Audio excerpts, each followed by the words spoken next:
going on, everybody? Welcome back to another episode of Dirty Shore Underground with... Hey everybody, it's Rob. Make sure you check out DirtyShoreUnderground.com for new episodes of the podcast every Thursday and bonus episodes whenever the fuck we feel like it. And make sure that you check out Dirty Shore UG on both Facebook and Twitter so you get links to the live stream so you can join us here. As always, we are streaming live on YouTube, youtube.com/C/DirtyShoreUG-OTA. If you go check out that website, you can chat live with us. It comes up and you can participate and be part of the podcast if we don't get interrupted this week. Yeah, if we don't. Make sure you can check me out at Robert N. Cheek on my social networks and robertncheek.com for links to all of my shit. So, hashtag no, I don't want pizza. What's that? Oh, yes. Hashtag no, I don't want pizza. So, I do want to kind of talk about that just a little bit before we get into it. For those of you who tuned in last week, super interesting, I guess, for viewers. Yeah. We had some people participating in the conversation. For those of you who don't follow us on social media, which you absolutely should, at Robert N. Cheek, Dirty Shore UG, and KDiddy08 still? No, it's the YouTube is... No, your personal Twitter and stuff that we posted on. Established Inc. Established Inc. That's it. Yeah, at Established Inc. I guess. So we were posting a little bit there on Facebook. Of course, you can find us on Facebook under our names. About the the hacker, if you want to call him that, yeah. Who came in and shut us down. So hopefully that doesn't happen again tonight, but someday we're going to have to jump in and tell that full story. So just keep track, I said, at Dirty Shore UG on Twitter and Facebook. If something happens, we'll repost the links so that you guys can check out the video wherever it happens to migrate to. So as always, we'll give our spoiler alert. We are going to be discussing Season 6 of The Walking Dead, Episode 4, Here's Not Here. We are going to talk about earlier episodes from this season, Fear the Walking Dead, and all 5 seasons of The Walking Dead. So if you haven't seen any of that and you want to see it, make sure that you turn off now, because otherwise you're going to hear some stuff that maybe you don't want to hear. So, also, we bring up the comic books, though. I try not to talk about it too much, because... especially stuff that's in the forward. I mean, I don't care about stuff that we have, that we've talked about already, that's already been on the show. It's the stuff that you... that we haven't seen yet, so. Mm-hmm. So, this episode was very Morgan-centric. Yep. I mean, it was all about Morgan. It was all about Morgan. Any thoughts initially? I know that Morgan, we haven't really talked about a lot. I guess he kind of came in at the end of the season. He's been there, but not really doing anything. What do you think? I think that they had to do the episode just because nobody had much background on him. Other than, the first season, the kid and the wife. Right. Disappears. Next time you see him, he's fucking nuts. That shit crazy. With a booby trap house, yeah. Held up in his apartment, or as the guy that plays him said, his flat, and everybody just kind of looked at him like, what's flat? Yeah. He's from England. That's what they call apartments over there. Yeah. So... it's more like a studio apartment. Everything's one floor, isn't it? No, a flat is just a definition for it defines anything that's an apartment. We call it apartment because it's a part of a bigger building, and they just use the word flat to describe that. It's part of a floor. Can be more than one bedroom. So what is that called? Where it's all pretty much one room. Studio. That's studio. No, there's also another word for it. I can't. The one that has the like a kitchenette in it, and it's all. It's your kitchen, your shower, and then your bedroom. An eco-home. Yeah. No, those are people who do the tiny living shows, but and I guess for people who didn't know, maybe more than half of the actors on The Walking Dead are actually English. Yes. Rick, it's really weird to see Rick talking when he's not on the show, or when he's not trying to be Rick. Because he has a really crazy accent. He's got like a Northern England accent. Morgan's British. Maggie's British. It's weird how they get their voices to sound normal, though. Well, and so, because English, what we call American English, is simplified English. So we just take off all the bullshit out of it. Like, we don't put you in words that don't need a you. So for them, it's just like figuring out how to say things that are simplified versions of what they would say otherwise. So, but anyway, if you really want to get some interesting stuff, check out interviews of Andrew Lincoln or Lauren Cohen, yeah. Really He's interesting over here stuff. talking about the hills. Yeah, it's super weird to hear them talk when you're just like, oh, that's what you sound like in real life. Because Maggie's got like a southern rural accent, but Lauren is English, so yeah, she who talks sounds English real accent. American in interviews? Yeah. Norman Reedus. Well, Norman Reedus is very American. So, all right. So when we came into this episode, last time we saw Morgan was episode 2. Yep. Everything that was going on in the town, and well, I guess let's flash back a little bit before that. You're right when you say we saw him once when he was calm. He was introducing Rick, doing exposition for Rick into the world. And last we saw him in season 1. He had his wife in the crosshairs of the sniper rifle, but he couldn't do it. Yep. And his kid was still alive. So next time we see him, season 3. And that's because the gang stumbles into his... I thought they showed his wife eating his son, though. No, they showed his wife they showed his wife eating because that's when he had her in the crosshairs, but I think there was a flashback in season 3 to what happened with the wife, that he actually eventually did not kill her, but ended the zombie death or whatever. Got her in the head. So, but in season 3, the gang stumbles on this building that's booby trapped all around. It has cans and crazy writing on the wall, and it's like turns out it's Morgan, and obviously nobody but Rick knows who Morgan is. Yeah. So then we see him a little bit at the end of the last season, where he was tracking the folks through the woods. And then Pop rescues... crap. Now I'm thinking Norman Reedus, but Daryl. Rescues Daryl and Andrew in the car. Yep. And then now he's here, and he walks in. He walks in just as Rick shoots the husband in the head. The asshole. So, yeah, the asshole who we've been battling with. So... now that's basically all we've seen of him, and I gotta say, I liked Morgan from the very beginning. Like, he had weaknesses in season 1, but I gotta imagine if I was married, even if she was a zombie and you don't really know what's going on, you had that hope that like maybe they'll cure this and I can have her back. But if I kill her, then I can't have her back. Like that'll never happen. And in season 3, he was just batshit crazy and entertaining. But wouldn't you be if you lost your wife and child? Maybe not. In a world where we didn't know about this kind of stuff, sure. And I think it would affect you, but I mean, not the way that it affected him. He got into, and I still don't know that did they ever discuss how he got that clear mentality? Because when they get to the building, it's on the walls and stuff. But I don't think that they ever said this is how it happened. He didn't say throughout this entire episode. I mean, he said he had to clear. Right. Living and dead didn't matter. Yeah. Because all that mattered was his survival. So right. I think he felt that in order for him to survive, he had to kill anything that came towards him. And that might be the mindset of like the case. Like that moment in the woods where he knew those 2 people were following him, and he ducked down and he ended up taking them both out. Yeah, and I wanted to ask about that. What were those 2 doing? What are they doing? They, to me, seemed like somebody that was like the Wolves. Wanted to track him down, take what he had. Yeah. Leave him for dead. Part of me says that they were just like the wolves, that they were trying to steal from him. But then later on in the episode, we see this couple that he rescues. And they're obviously not looking to follow Morgan. Although I don't think he knew they were even there. I think he was following the zombie. I think so too. Killed the zombie falls and he sees him.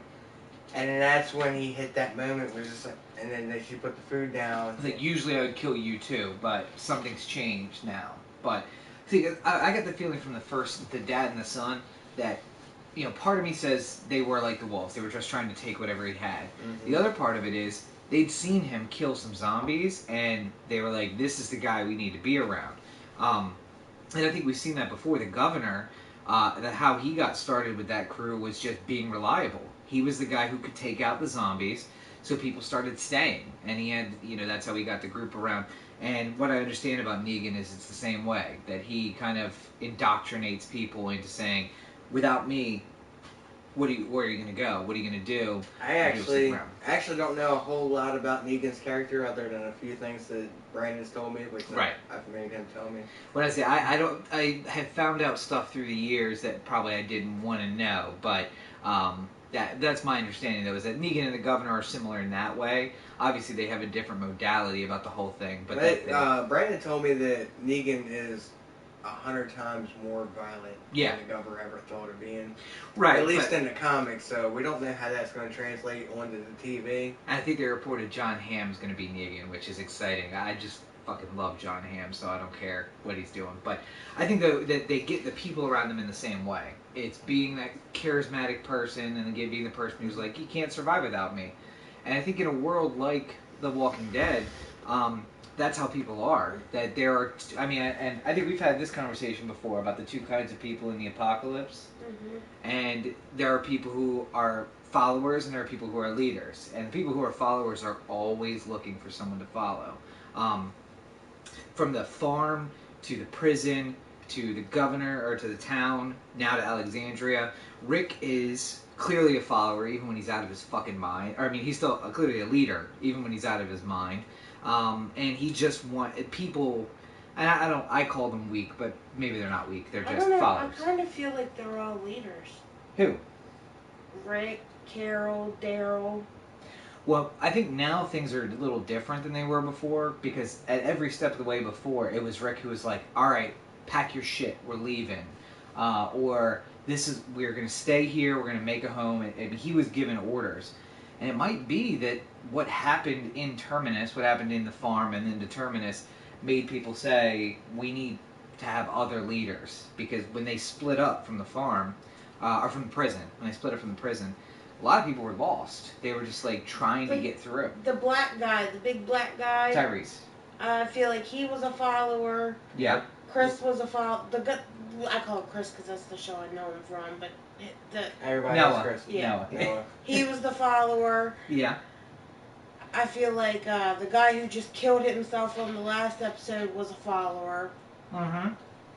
I feel like all the ones that are dying are the followers. Well, but here's the thing, though. Daryl seems like a really strong character, but Daryl is a lot like a gun. He's got a lot of power, but he needs someone to point him in the right direction. And when he was on the road after Terminus, we saw that he fell in with this gang, and he did that because I think in the end he's looking to be led. Everything that happened after the farm, even when he got separated from Rick, was always about finding Rick again. We got to find Rick. We got to move on. And we didn't see that from Rick. What we saw from Rick is we got to find safety. We got to find some place that we can go. And I think that's the major difference between leaders and followers, is that, Carol is a fucking beast now, and she's gotten this whole thing. So I don't know that if it's true, it's still true now, but the worst moment of her post-apocalyptic life was getting separated, being forced out from the group. I kind of don't feel like Daryl's a follower, though. Because if he really wanted to, he could go off on his own and... That is what makes him a follower. If he wanted to, he could survive in the world by himself. But he doesn't want to. He likes that. He likes the group that he's with. Yeah. And that no one... I don't know, so it reminds me a lot about group projects in high school, where one person, I would never step up to take control of a group project. Did all the work. Well, I ended up being that person usually, but I would never volunteer. High five, me too. I would never be the person who said, I'm going to lead this group. You were the one who got your name on it, yeah. But I would never be the person who led the group. The teacher would always assign somebody to be like the leader, and then like 10, 15 minutes in, I'd be like, okay, you're fucking all this shit up, let's take over. That's what leaders do. But Daryl, despite all of Rick's mistakes, has always defended Rick. When he's talking into a phone to his dead wife, they're excusing the conduct. And I think it's not whether or not you could live or you could survive. Carol did survive on her own and made her way back. Daryl had survived on his own but made his way back. But all of those people, Glenn and Maggie, they survived on their own, but they made their way back. But Glenn... no offense, I hate to see what's going to happen to Maggie when Glenn is dead. Well, Glenn's not dead. Hashtag Glenn's not dead. Hashtag Glenn's not dead, but at some point he might die. Sure. At some point he will. I hate to And then we see get to what see Maggie in a shower scene. I hate to see what's gonna happen to Maggie. Right. Because she's already lost her father. She's lost her sister. Sisters. Sisters. More than one. Yeah. We'll see Maggie in a shower scene. Because she broke down all the hell when Death was dead. Yeah. And she wanted to die then. So I can only imagine what's going to happen when technically the only person keeping her. Right. Well, and speaking about Glenn, again, he's a guy he leads others, but in the end, his entire arc has been running into Rick and then sticking with Rick from then on. Or we got separated. We got to find our way back to Rick. Nasty ass. Which is funny. Nasty ass. Which is funny because Glenn originally saved Rick in season 1. Now, and see, that's the thing. But when we talk about like heroes and how they develop, yeah, keep that shit inside, please. We talk about heroes and how they like develop. Glenn was there to save Rick when he was too weak to save himself. But at that point, when Rick's like, "I'm the hero. I'm doing this thing." After that, Glenn followed. Herschel was a leader, but Carl and the baby are going to be the leaders for The Walking Dead, the next generation. The Walking Dead season 19. Well, you know what's real funny? To talk about, Maggie and Glenn and everything in the comics, which doesn't spoil anything for you because this happens before they even got to Alexandria, but they didn't show it. Maggie tried to hang herself from a tree in the comics. And that was about Beth. Her whole family, because she lost her whole family at the farm. Well, I mean, but we see a lot of that. We like with the desperation that we see from Rick. It's never about killing himself. Yeah, it's never that far. It's like giving up a little bit, or it's stopping the violence, but it's never ending it all, no matter what he goes through. And like I said, there are other leaders. Herschel was a leader. RV guy. I think Herschel was more of an advisor. Not Well, a no, leader. but here's the thing, and we see him in that role. But what I'm saying is that if he wasn't with Rick, he would have led a group on his own. He was smart and capable, and people listened to him. But as soon as Rick comes in the room, it's like, okay, well, I'm going to follow this guy, so all of you who followed me should also follow this guy. And I mean, that's just the difference between leaders and followers. And it doesn't mean they can't survive. It just means that that's what their focus is. And every post-apocalyptic thing that you see, that's always that way. Waterworld. What's that one that just came out? Mad Max. All of those are about leaders and followers.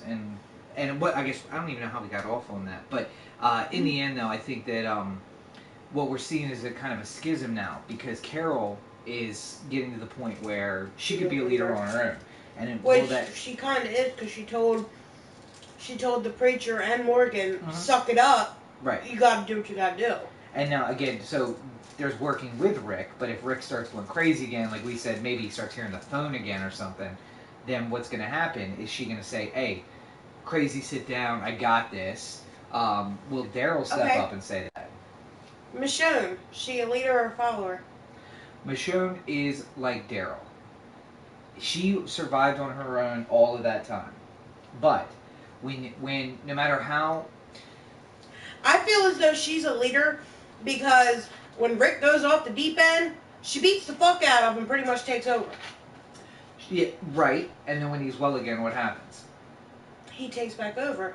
But it's still that point. No, see, and that's the difference, though, because, again, using the example of working together in a project in school, if we three had a group project, and the teacher assigned you to be the leader of the group, and 15 minutes in, we realized, he's sleeping, he's not doing shit, the other two people that are in our group are looking for you to lead, and you can't lead, and I take over again, or I take over for the leadership of the group, you don't get the leadership back. Because when I take over, that's it. And taking over for me, I'll go solo first. And here's the thing, though, when you feel like you're overwhelmed, and this is, again, a very similar situation, when you're overwhelmed like that, and you don't know what to do, you start looking for somebody to give directions. Rick never apologizes, well, to the group. He apologizes to individual people for individual things, but he went batshit crazy, and things went all awry, And then he was like, okay, I'm good again. No apologies, no sorry that I went crazy. Just follow me now, we're good. That's leadership. Michonne saying, okay, he's crazy, I need to run this thing for a little while, and then coming back and saying, like, oh, Rick, you're better? Okay, you can run now. That's somebody who can survive, but not somebody who's leading. And the question's going to be, if Rick and Morgan have it out, because of their two different philosophies, Rick's is kill everything that moves that's not with us, and Morgan's is, don't take a life at all. If they come to clashing, one of them is going to take over as the leader. Now, Rick's the leader in the comics forever, but Greg Nicotero said, we don't follow the comics. We use them as guidance so that we can move the story in our own way. So if they are coming into conflict and Michonne's there, Michonne needs to pick a side. She doesn't know Morgan, but I feel like that's going to change over the course of this season. Carol, all these people are going to have to choose, and we might even have a civil war between the two of them. And I see Carol going with Rick. And with some of the Michonne has that same philosophy that Morgan did. Maybe a little more violent, but more like we stay separate and we run, not so much fighting. And Rick's clearly taking on a fight it mentality. So, but back to Morgan. What did you think about his life lessons? I thought it was funny to find out that the fucking the cell wasn't even locked. Like, if somebody locked me up, the first thing I think I would check is to see if, for some fucking reason, the door might open. Well, I think it's difference between two people. Like, do you know circus elephants? Do you know what holds them in place when they're in between shows in the back? Don't they tap them? No. On the sides? It's a piece of rope tied to a plastic chair. Because when they're babies, they tie them with heavy, heavy chains and put them into the ground and sit a chair onto the point where the chain hits the ground. And it trains their mind so that for the rest of their lives, you can throw a piece of string around his neck, tie it to a chair, and the elephant's going to believe that, well, I've done this, I've been here before. No matter how much I fight, I can't get away, so they don't try to. And I think that human beings are a lot like that in the same way. Some people will initially say, okay, is he gone? How am I getting out of here? Check the door, check the door. Some people see the cage, and they just are stuck in the cage. Kind of like how the goat got out and got eaten. Fucking Tabitha. The most tragic... So, Colin came in halfway through the episode, and then, like, there's the goat baying, and he's just like, is there a fucking goat? And I'm like, yeah, there's a goat. I'm really invested in the goat. And when Morgan's, like, listening in the woods and doesn't hear anything and goes up to the house, I'm like, I'm literally, he's looking at me because I'm like, oh, don't be Tabitha. Don't be Tabitha. First the turtle, now the goat. Yeah. Animals are not safe. And right it was the horse, then the turtle, then the goat. Oh, it was. And there's been a lot of animals before that. Then the dog. Beth had the dog. That's how she got kidnapped, And I don't know if I have a softer spot for animals, but the it's horse just... was last season. We can't count it. We're just counting the animals this season. Okay, so we don't count the dog either. So it's a turtle, and now we've had a goat. And it was more tragic that the goat...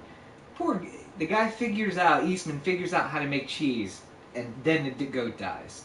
But from the beginning of the episode, when Morgan walks in, I'm looking at it like, you better not kill that goat, you motherfucker. Like, do not... He's like pointing the gun at the goat. I'm like, don't kill that fucking goat. But, and I think Eastman, he kind of says it in passing, but god damn nasty. It's the couch. Lies. Eastman says at the beginning, he's like, the reason we cherish all life is because we don't know how much of it's left. That might be the last goat ever. In the world? You never know. Because they're loud. They're loud okay, animals. Okay, so the girl ate the last turtle. Turtles are quiet. Yeah, and that's they wouldn't attract zombies the same way that a goat... I mean, the goat, for what it's worth, is a good alarm system, because any kind of movement, they get loud. But the problem is if there's nobody there to save it, and it's hooked to the ground, then... he's going to get eaten because they're loud and they draw attention. And then more goat cheese. Well, and I was going to say the same thing with the horse. The horse is loud. It doesn't matter. He didn't like the goat cheese anyway. He went to take a bite and was like, oh, this is disgusting. At first he did. But at the end, he was saying, now we're getting somewhere. So it's not the taste of goat cheese. It's making cheese is very hard. And you have to do everything right. You have to salt it correctly. You have to use the cloth and everything and drain it. And if you don't do it, you get sour milk, basically. Like cottage cheese I think tastes delicious. I like cottage cheese. You like cottage cheese? Right, you hate it, and when you taste it, you're like, blah. So that's basically, cottage cheese is a step in the cheese-making process. Cottage cheese is for like salads and fruit. I eat it straight out of the bin with a spoon. Mm. Same thing I do with peanut butter. So I love it. I can do it with Delicious. peanut butter. I like peanut butter. But no, so some people don't like it because it's a little sour, and they don't like the sour taste. He doesn't like ricotta cheese either. Ricotta is another one. Like, ricotta cheese isn't really cheese. It's on its way to being cheese, and then we're like, okay, stop right there. We're going to eat you right now. So, like, milk, and then cottage cheese. I like cottage cream cheese. Blue cheese? You like the Cream cheese. Oh, cream cheese. That's not really cheese. It's processed cheese product. Oh. Anyway. But no, I so... also like sour cream.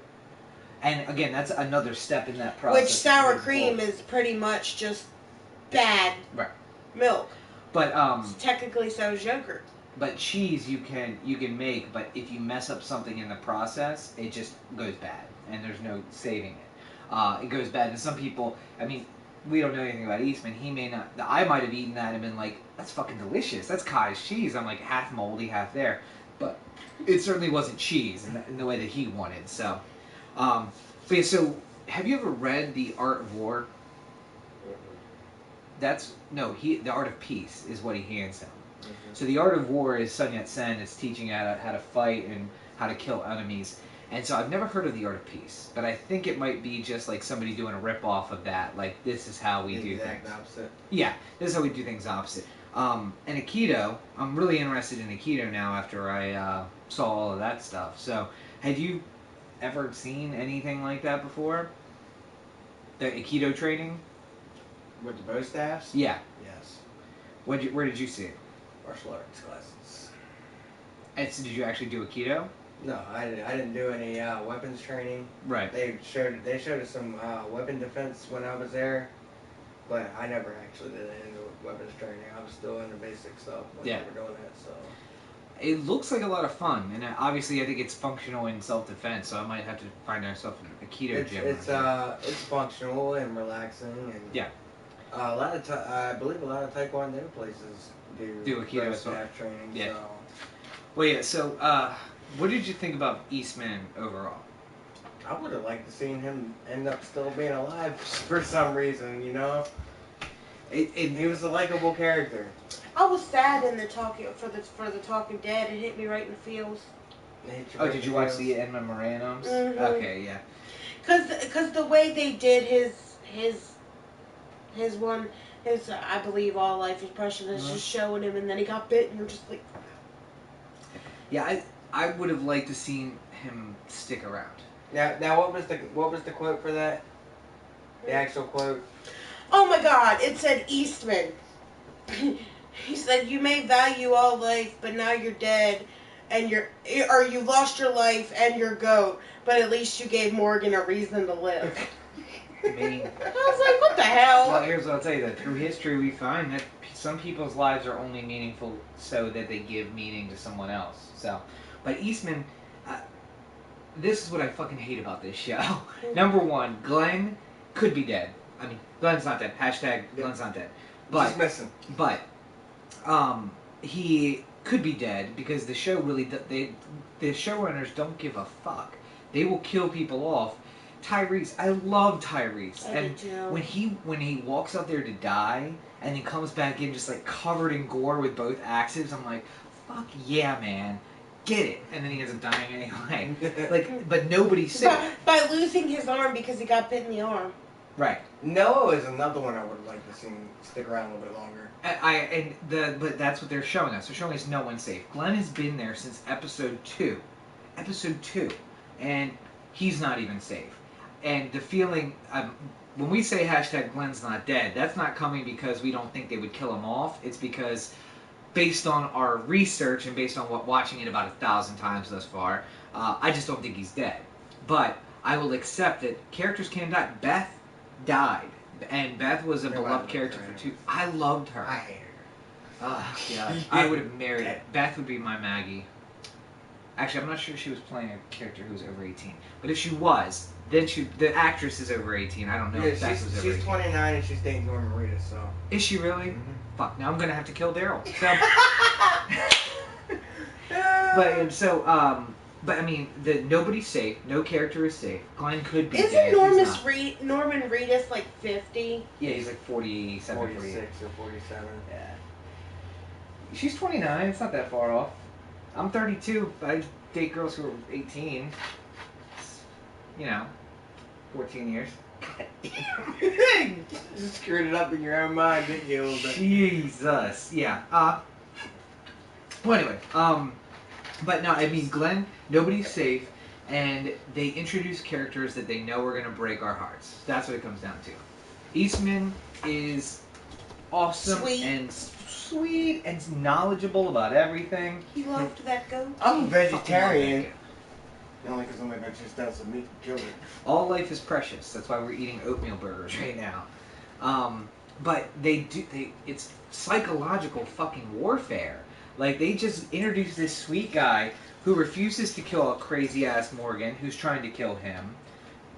Puts him in a cage without a key. Yeah. So I guess the zombies don't count as life because they're already dead. Right, yeah. And because... And he accepted that. So. Yeah.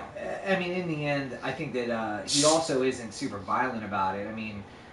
he knocks them on their ass and then stabs them in the head. Yeah. Bow staff down, bow staff head. I call it a stick. Wow. It was a fucking stick. He also buries them, though. He buries the zombies. And I'm guessing they have ID on them. I guess that's how he knows some of the names. But puts shit, a cross. If a zombie apocalypse ever happens, I need to carry my license with me. I think it's easier for guys, because, well, I don't know, you probably don't have your wallet on you right now. I'll just stuff it in my boob. Do you carry your ID? I think it's in my backpack. Yeah. I'll stuff my license in my boob. Okay, sidebar. It is nasty when girls put cash in their boobs and then pull it out and try to pay for stuff. It grosses me out. Don't do that. Do you do that? Sometimes. Of course you do. Don't you? It gets all boobs. Okay, but look at it this way: would you rather have money out of my boobs or money out of my back pocket? Back pocket. There is layers of cloth between. Bullshit. Because I've seen it, and it's not just me, where your ass sweats and gets your money wet. No, there's humidity in your pocket that gets the money damp, but it's not direct sweat touching the money like it is in the boobs. And I love boobs, that's great, but... So you'd rather have ass sweat than boob sweat? First of all, it's all the same sweat, and it's not ass sweat, it's humidity built it's up by heat in motherfucking the ass pocket. sweat. Okay. Get over it. All I know is this: when I see a girl pull out like a $5 and hand it to the cashier in front of me, and I'm looking at, I got $3 worth of stuff and a $20, I'm like, I'm gonna get that fucking $5, and just be like, no, do not give me that top $5. Dig down to the bottom, give me a $5 on the bottom. I don't want the boob sweat $5. Drives me insane. You know how much money has probably been in people's socks or bras or. Listen, money's got cocaine on it and DNA and everything else, and that doesn't matter. It's me seeing it come out of the boob sweat and go in the drawer, and come out of the drawer and go in my hand. I mean, listen, I've touched sweaty boobs before, and it didn't bother me. It's something about the money. I just can't do it. It's a store, it's money, no thank you. Anyway, so, we see a crazy ass... That doesn't make sense. It doesn't have to You'd rather stick a sweaty boob in your mouth than touch money. That's been in a boob, yes. That came out of a boob. Yes, absolutely. You're more... Okay, whatever. It doesn't have to make sense. It doesn't make sense genius. at all. People should just listen to me. This is how the world should work. I'm running things one day, there will be no boob sweat allowed on money. And then you get shot in the head. And then I get shot in the head, apparently. And then they'll make several movies about him because of it. Hopefully so. Or maybe I'll make several movies about that. But... And I'll be popping up throughout the movie just to reiterate that Rob is a man whore. I don't even want to know where you pulled the chocolate out of. So, getting back though. Sweaty boobs. Right. So My boobs aren't sweaty, fuck you. We see Morgan at the beginning. He puts the Punjab sticks in the ground and sets up. Did you think he was sleeping during that time?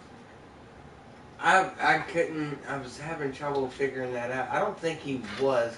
No safe place to sleep until he got all the sticks out. Being in that state of mind, I'm willing to bet you'll go for days on end before he finally just crashed in the middle of the sticks. And, right. Because eventually he'd be safe to a point there. But, God, that... Safe from zombies, anyway. Well, I was gonna say not for people, but as you can see later in the episode, the sticks, Punjab sticks, work pretty well of getting the zombies out. I always love he did that at Bunker too. I always love when the zombies get stuck on something and then they're like, but the sticks keeping them in place. For some reason, just I find that fucking humorous as hell. So, god damn it, lazy ass bitch. Anyway, so what do you think of the stuff that he was writing on the rocks? What does that mean? I think there's a lot of it's like the way he was feeling. Here's not here, as like here's not home, so it's not here. Right. He was getting stuck in that moment where he was trying to go back to before it happened. And what about pointless actions? What does that come to? I think he's saving people for no reason. That's what he thought at the time. Well, he wasn't saving anybody. Yeah, pointlessly killing people. Yeah, just to clear. And that's going to be the one thing is we spent 90 minutes on Morgan. Maybe in his head it was, what's the point in killing or not killing? Because either way you die. Everybody turns. Everybody turns. Everybody turns. Which is what he told that guy. He said no matter what, everybody turns. I still fucking drives me insane that after 90 minutes we didn't find out where he learned to clear. Where did that come from? And we probably never know after this episode because I doubt they're going to go back and. Hell no. Yeah, I think next week's going back into full force. So. Are you trying to get candy? Yes. Good lord. So obviously it's Halloween. Hashtag, I'm sorry. After Halloween, there's candy everywhere. But so, again, Eastman I loved. I think there's a lot of people who could have used a psychologist. Rick probably being number one. But the way that he gets Morgan back from the brink, and the other thing I liked, I guess, is that you never know how much time's passing. We just see that as the episode goes on, he gets a little better and a little better. His clothes change. He's eating outside the cage. And then he still tried killing him, though, as soon as he got out of the cage. Well, when he was so crazy, before there was any real progress, I guess he still did try to kill him. But, and Eastman could have killed him. He broke that piece of drywall that he went through 30 miles of the dead to get. And still, put it back together, calm and peaceful. And I'm actually working on a book now that's all about how to let go of the anger and to find a happier life doing that. How to by Rob. It's called The Tao of Letting Go, and it will be hopefully done next spring. I'm going to hopefully start a church so everybody can come and join in. Sweet Jesus. Join into the mentality of letting go. I'm not joining. Special thing. I'm not joining into this religion. No. Why not? Because you promote manhorism. I'm joining into it. Not in the church. No, the fuck you ain't. You can raise your kids in my church. Tax-free. Tax-free, right? It's all tax-free. Anyway, but no. How is it tax-free? Because it's a church. 501c3. 501c3s, you don't pay any taxes. So I would work as a consultant to the 501c3 and not pay any taxes. Church would own my house. Church owns your car. Church owns everything. You just get to use it. It's a good scheme. John Oliver did a thing. I highly recommend John Oliver's the Church now of we're going to have Perpetual. 5 million churches pop up all over the place. 5 million of my churches, for sure. Anyway, so Eastman's mentality, though, it speaks to me. I really dig that whole peaceful and everything. I'd still fuck a cow. Hell. Why is that? Anyway, I still fuck a cow up. Because the first time, when I first saw Tabitha, and I'm ashamed to say it, I thought fresh meat, yeah. And then I'm like, oh wait, it's not it's get some milk, and I get that, and then I was like, don't kill Tabitha, but. I liked when Eastman was going to bed, because obviously he knew that The cage was unlocked. Morgan just walk out and he's like, I'll let you live. Don't hurt my goat. When I was gonna say, that is foreshadowing, I think, really, because I was thinking as it went through, I'm like, he's in a fucking cell. How's he gonna get out and kill your goat? But He said I gave you a place to sleep and I fed you. Don't hurt my goat. you shot at me, Or you shot at me. and I fed you. Don't hurt my goat. Don't hurt my goat. Yeah. So, all told though, I love his very peaceful mentality. He's just he wore down Morgan with kindness, basically. So you gotta love that. The whole point behind the meeting, kill him with kindness. Except for it was Eastman who ended up dead. And let's go back to that. I unnecessarily dead. Like, I get Morgan, like, froze when he realized that the kid that he strangled was one coming at him. But... Is that who that was? Yeah, that was the kid who he strangled. Wow. And he left for She was good. busy on her phone. I wasn't really paying attention. Okay. I mean, I was paying attention, but at the She same was time, on it her didn't phone register. playing Clash of Kings, like always. Clash of Kings, baby. Anyway, Level 31 Lord. Level 20 Castle. I'm almost there. what's the end goal? How high can you go? Spoken like a true fucking nerd. Yeah. You can keep going with your Lord power and like your Lord level, but your castle gets up to level 30, and then you upgrade like your farms and your training stations and all that stuff to level 30, and then they added this new thing where you can upgrade your prestige level. No, it's fun. You get to kill shit. Yeah, don't shake your head at her. You're a gamer too. I play real video games. Oh, bullshit. You get Not to kill pretty shit. You get to kill monsters, and you get to kill other people. good. Anyway. Games on this don't satisfy me the way the game. It's still all a game. Y'all are still It's playing a fucking games. game.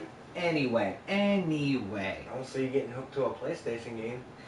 So, I try to play Dungeon Defenders with you. You don't play with me. can we have our marital spat later? Can we finish the podcast?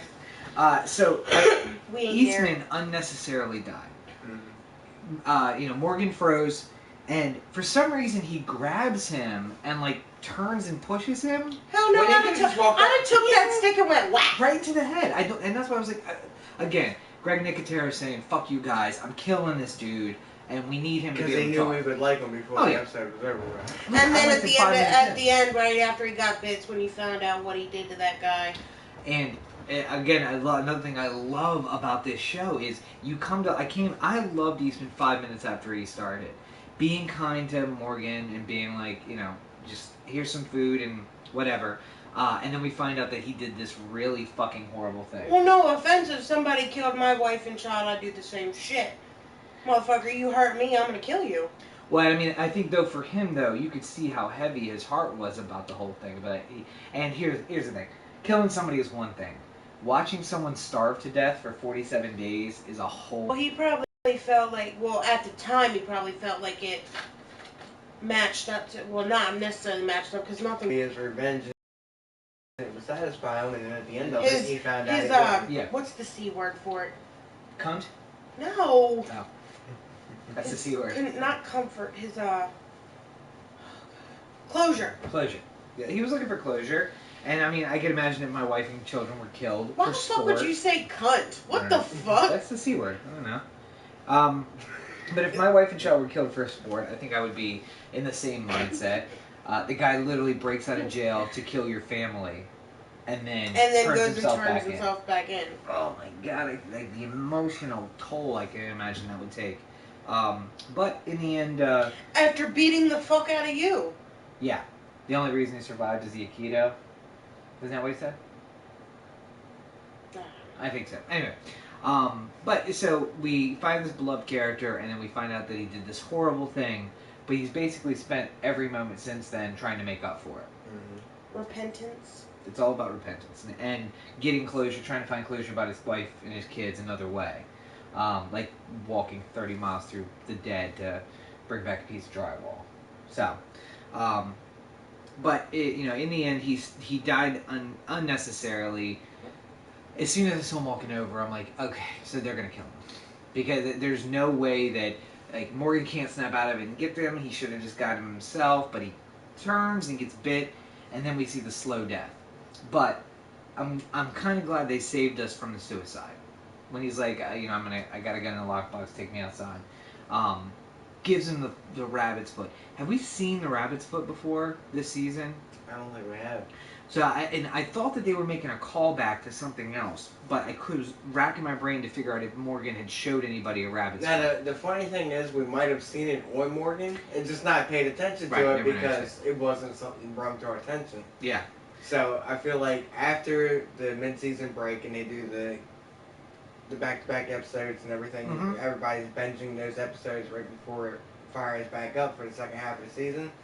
We'll probably notice it somewhere on Right. Morgan at some point or another. Yeah. Well, I got them on my DVR. I can watch them, but I probably won't. So. But anyway, so R.I.P. Eastman. Gone too soon. R.I.P. Tabitha. R.I.P. Tabitha, gone way too soon. I would have saved that fucking goat. Anyway, but yet this is the same man who the other night was saying, "Okay, if you don't come with me, you die."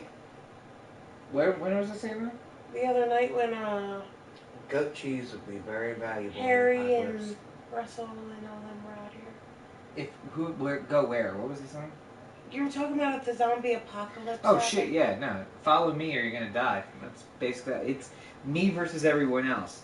But I think that there was Unless you're an animal, and then he has love for you. no, not all animals. Just something that can give me milk or cheese. Otherwise, you're just meat, like humans. Anyway, so yeah, I'm a human. Be good. If I got desperate, I could eat person. Cannibal much? I heard it It's tastes just like meat. beef. Yeah, no, it's actually really good. You for you. do realize that eating other humans is what causes you to go crazy, right? No, that's not true. Eating other humans is actually the best thing that you could possibly eat in the world. The reason they tell you that is So you to don't. discourage you from eating other people. But it's like this. So when you We eat, came from Neanderthals after all. when you eat a cow, what are you eating? A cow? No, you're eating the sun's energy. The sun puts out energy. The grass grows, creates food. The cow eats the grass. That takes the grass as food, processes it, and we eat the cattle. But their systems aren't the same as ours. So we spend a lot of time, our body spends a lot of energy burning waste that it doesn't have to have because the cow meat is hard and blah, blah, blah. Anyway, but a human muscle is made up of only the things that your body can make. So if you were to eat somebody's muscle, your body could use 100% of what's in there. It's the best possible thing. It's an argument that Hannibal Lecter makes, but it's the best possible thing that you can eat. So in the zombie apocalypse, turn to cannibalism. That's my recommendation. But so I think that there was a nice lesson at the end too. When Morgan's walking out, he's walking through the cemetery. We see Crichton, Dallas, Winston, or whatever his name is, and then 3 rows up we see Eastman. Everybody, when Morgan first talks to Eastman, he says everybody turns, and in the end, though, I think that they have changed that mentality to yes, everybody dies. But Eastman kind of taught him it's what you do before that matters. It's all about how you live your life. So hopefully he, well, obviously he has, because now that we see what we know of him from Alexandria is all about helping people and being a good guy. So Now, with the end, do you see Morgan possibly going somewhat nuts again? No. You don't think he will? I think that the wolf who he has is going to be his test by the end of the season. It's going to be he's got to kill that kid or something else bad is going to happen. And I don't know that he's going to have it in him. That's where we'll find out if he's a follower or a leader. Because in the end, if he can't kill him, if he can't do what you need to do to survive, then you can't be a leader in this world. So, but I think it's fucking dangerous for him to have it. I can't. This has happened multiple times where you take in dangerous people knowing they're dangerous and it fucking backfires on you. So, I think it's going to be interesting. The kid's not. What is he? He's strapped by his hands and his feet on a bed in the basement behind a locked door. You hit me in the face! It's going in your mouth anyway. Well, that sounded bad for the audio podcast. More candy. That's what we're talking about. Snickers to be exact. But I think that it's he's not in a very secure place. There are windows clearly in the room. Mm-hmm. He's tied up by his hands and his feet behind a locked door. But there is nothing more. And here's the scary thing for me. When he's given that speech, I can hear that. I can hear myself giving that speech to Morgan or to somebody. Like, listen, you seem like a nice guy. You told me your story isn't that great, but this is how this works. I'm gonna get free. I'm gonna murder you and your friends, and I'm gonna take what I need from you. See, the second he said that, I would have. And you see him. Morgan gets up and he's got the bow staff in his face. He's just like, respect all life. All life's precious. And then he goes out and leaves. But you know that it's going to lead to, at some point, him and that kid in a room again after he murders somebody. Now, what if the last episode where we seen those two interact, that whole I'm sorry, and you see the staff swing, is after what we've seen tonight, That and that's him killing him. it could be, and I didn't think about that. That maybe naturally the mind goes in order of what we've seen, so that he takes him and then must hide him somewhere. But if he gets out and then that's why Morgan kills him, then I think that's good for Morgan because he's got to stop. If they're going to be fighting the wolves, he's got to stop saying that all life is precious. At some point, you have to fight for your survival. So, but I guess we'll see. We'll see what happens. I think that they could not be more dangerous than having that dude in your basement, basically. He's going to get out. He's going to kill somebody. Let's hope that he's dead. And I said the most ironic thing would be if Glenn survives, comes back to the place, and then this kid breaks out and kills him. Listen, Greg Nicotero, I will come and find you.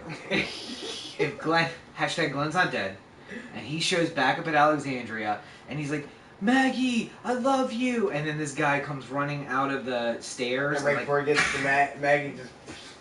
I will riot. I will burn down your house if that happens. That's a death threat.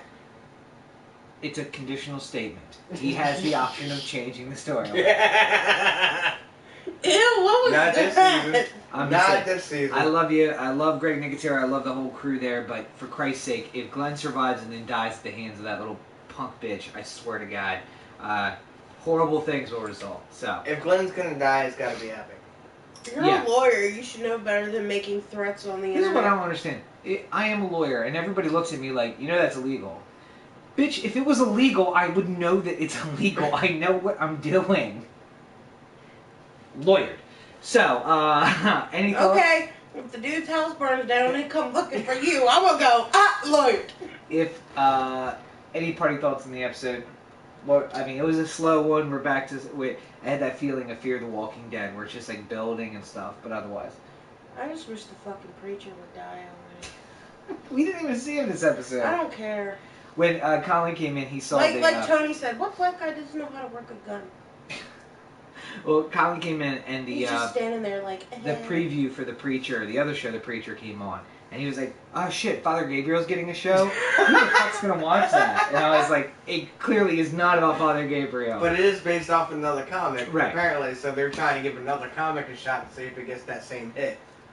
Brian is chiming in on the live stream. Hi, Brian. Thank you for watching. You can join us on the live stream by going to youtube.com/c/Dirty Shore UG-OTA and participate with us, chime in and talk, ask questions, just join in, give us your perspective. So always make sure you do that. Any parting thoughts on the episode? As Rob threatens to burn houses down. It was a slow episode, yes, but I think it was still a decent episode that needed to happen. We needed to get some kind of backstory on Morgan, especially if he's going to be on more episodes. Right. Because at the end of last season, he was on Talking Dead, and he said the only thing he could tell everybody that he was at least in the first episode. Right. So now we're 4 episodes deep. He's been a part of all of them. And I assume we're going to see him again because whoever called from the gate and said open the gate, he went rushing out to do that. So hopefully we'll see him again in another episode. But I agree, I think it could be worse. He could have just been talking about what happened to him. At least we got to see Eastman. We got to see all of these things. And it makes a little more sense. His transition from what he was to what he is now makes a little more sense. So I think he's here for at least the rest of the season. I hope he is. I still hope Gabriel dies at mid-season finale, so... I hope he dies next week, for Christ's sake. That would be even nicer. That's a week early. And who are your... who's your call? Who's your first to die? Or your next to die, I guess? I just said that. Who? So I hope the fucking preacher dies. Okay, so everybody's on Gabriel's track. God damn, you guys. Rick. I think Rick's going to be the next one to die. Rick's not. Just kidding. Rick's gonna be the next one. And then Coral will take over. Yeah, I do think Rick's hand is gonna be the next thing to die. I think they're gonna have to take the hand off to match the comics. So, anyway, so I guess we'll find out next week. Episode 5 up next week. You'll be able to find this. Christ cross. You'll be able to find the bonus episode of this podcast as always on Monday. Make sure you tune into that. New episodes every Thursday on DirtyShoreUnderground.com. You can check out Dirty Shore Underground on... Can you hold yourself in, please? No. You can find Dirty Show Oh, Underground man. on iTunes, Stitcher, Dogcatcher, any of your RSS feed burners. And if you have time, go over to iTunes, like and comment, let us a review, like and review, and let us know what you like, what you don't like, so we can kind of get more content for you that you'll enjoy. Make sure you go to dirtyshoreunderground.com, not only for the new episodes, but click through the link to Amazon. You can purchase through Amazon. It costs you... Seriously? Can you just, give me 5 minutes to wrap this up? Seriously? So, go to click on the link on the website through Amazon. And it doesn't cost you anything, but helps out the show, helps us get a studio so that we can keep Karina out and have decent episodes without her chiming in. Fuck you. Make sure you check out robertandcheek.com. That's my website. You can find links to my books, to the blogs, to everything on there at Robert and Cheek on all your social networks. Speaking of the calls, before I get into my stuff, Yeah. or your books, Yeah. when's the calls coming out? We're getting through the editing process on the sequel to the Movement book. That will probably be just after the new year, and the calls is going to be spring next year. What's the chances of a movie based on the calls? It depends. I'll totally sell the movie rights. Alright, cool. I'll sell the movie rights to any of my books if anybody wants to buy them. So check that out on Amazon. Robert and Cheek. You can find my author page and all my books on there. Dirty Shore UG on Facebook and Twitter. YouTube.com/C/Dirty Shore UG -OTA. Check it out on YouTube to stay up to date for the live streams, and after the live streams, make sure you go to the website, which you heard from him already. Listen to the audio podcast. Check out Go the Anthems podcast. OTheAnthem.com. New episodes every Tuesday of that podcast. And like I said, click through the link on Amazon. If you're going shopping anyway, it doesn't cost you anything. Helps out the show, so we always appreciate that. Check out get.uber.com. I mean, you know from this podcast, from other podcasts, I'm driving for Uber now. Rob wants to Uber you. No, And I got a funny one. if you want to drive, if you're thinking about driving with Uber, not if you're local, but anywhere in the United States or really anywhere in the world, you can send me an email to uberwithrob, UBERWITHROB, @gmail.com. And I can send you an invitation so that you can join me in driving for Uber. And I made $200 this weekend. It's freaking insane. Working about 10 hours, so $220 an hour essentially. Just sitting in my car and hanging out with my buddy Matt, who has been on the podcast before. So definitely check that out. Any party thoughts? Any party thoughts? Gabriel dies in the next 2 episodes. There we go. Hope springs eternal. So, check out new episode on Thursday and bonus episode next week. And have a great week, everybody. Good night. Toes off me. Ow! He caught that on camera too. Good. I hope they did.